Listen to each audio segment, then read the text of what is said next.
জাতিসংঘ তো অন্তত জাতিসংঘের যে ভাবমূর্তি, যদিও অতীতের যেরকম ভাবমূর্তি উজ্জ্বল ছিল সেটি নেই, তবু জাতিসংঘকে সবাই তো মান্য করে, কেউ জাতিসংঘকে অগ্রাহ্য করে না। কিউবা থেকে যুক্তরাষ্ট্র, উত্তর কোরিয়া থেকে সৌদি আরব। সুতরাং জাতিসংঘের একটি এবং ফ্যাক্ট ফাইন্ডিংস, তাদের যে কমিটি মানে সত্য অনুসন্ধান তারা এখানে এসে করেছে, তারা কিন্তু এখানকার সংবাদপত্র বা অন্য সরকারি বেসরকারি সূত্র দিয়ে করেনি। সুতরাং এর তো একটা কী বলে গ্রহণযোগ্যতা আছে।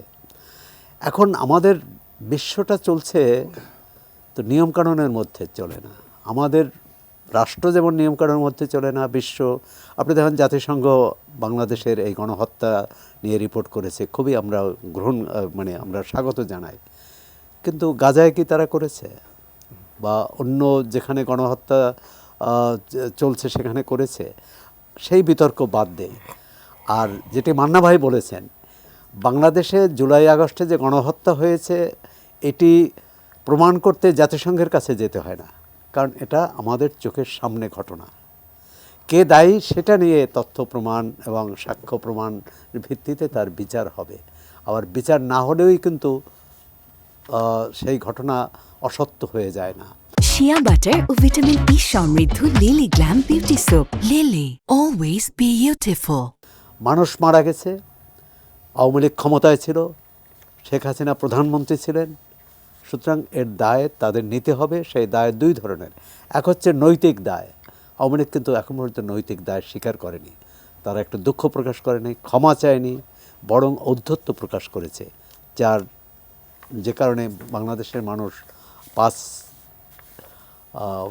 ফেব্রুয়ারি যে বিক্ষোভ প্রকাশ করেছে সেটা সেই বিক্ষোভের মানে সেই তাদের ক্ষোভের বহিঃপ্রকাশ। যদিও মনে করি ক্ষোভের বহিঃপ্রকাশটি গণতান্ত্রিক হওয়া উচিত ছিল, আইনানুগ হওয়া উচিত ছিল, যেটা পরবর্তীকালে প্রধান উপদেষ্টা বলেছেন। এবং 32 নম্বর এর বাড়ি কোনোভাবেই ভাঙা ঠিক হয়নি। এখন একটা বাড়ি ভেঙে তো আন্দোলন মানে কি আন্দোলনের বিজয় উৎসব করা যায় না। বাড়িটা তো শেখ হাসিনারও না, বাড়িটা হচ্ছে শেখ মুজিবুর রহমানের, এবং যিনি স্বাধীনতার নেতা ছিলেন। সুতরাং এই বিষয়গুলো, এবং পরবর্তীকালে আমরা দেখলাম যে উপদেষ্টা মাহফুজ আলম বলেছেন যে আমরা ভাঙা নয় গড়তে আগ্রহী, এবং তিনি মব জাস্টিসের বিরুদ্ধে কিন্তু বেশ কঠোর বার্তা দিয়েছেন, যেটা নিয়ে আবার সামাজিক যোগাযোগ মাধ্যমে অন্য ধরনের প্রতিক্রিয়া হয়েছে। সুতরাং হচ্ছে কি, আমরা 5 আগস্টের পর আমরা ভেবেছিলাম যে রাষ্ট্রটা ঠিক মতো চলবে, কিন্তু এবং নোবেল বিজয়ী অর্থনীতিবিদ, শান্তিতে নোবেল বিজয়ী অর্থনীতিবিদ ডক্টর মোহাম্মদ ইউনূস আন্তর্জাতিক ক্ষেত্রে যার ভাবমূর্তি ছিল, তিনি রাষ্ট্র পরিচালনার দায়িত্ব নিয়েছেন।